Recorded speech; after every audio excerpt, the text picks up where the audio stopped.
Welcome to SK World. Today we are going to talk about a very important feature in TestNG called priority. If you are new to TestNG, it's a popular testing framework for Java that helps us run our tests in a structured and organized way. In login class, we have three test cases: sign in, sign up, and dashboard. If we run these test cases will be executed in alphabetical order. Let's run this script. Here you can view total number of test cases are 3.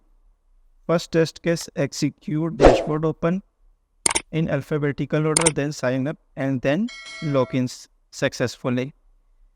If we want to execute this sign up test case first and then execute the sign in test case, then we need to add the priority.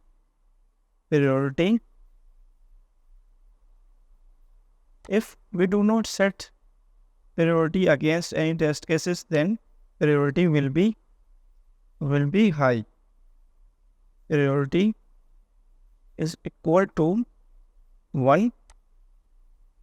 Priority is equal to 2.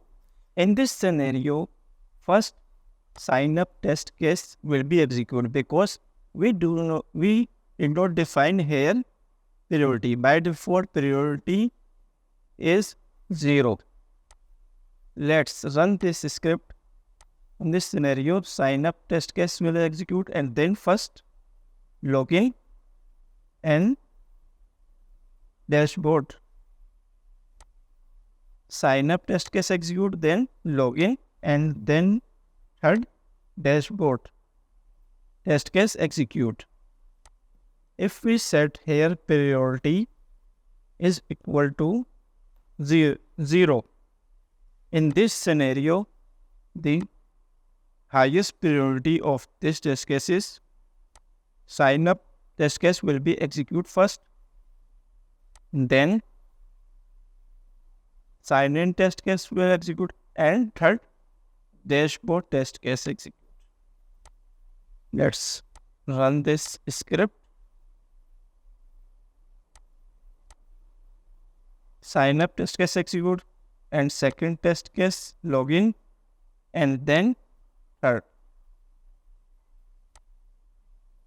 We can also add fourth test case. Priority is equal to 4.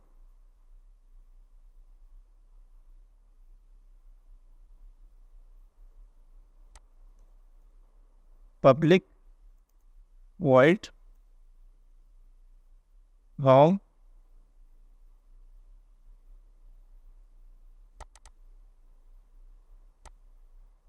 and print here home page open.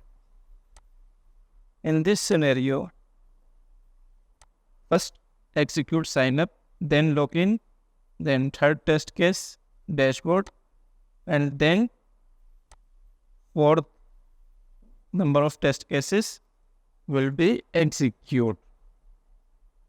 When we have multiple test methods, we may want to control the order in which they run. This is where priority comes in handy. By assigning a priority to each test method, we can make sure our tests run in a specific sequence. If you like this content, please subscribe to SK World. Thanks for watching.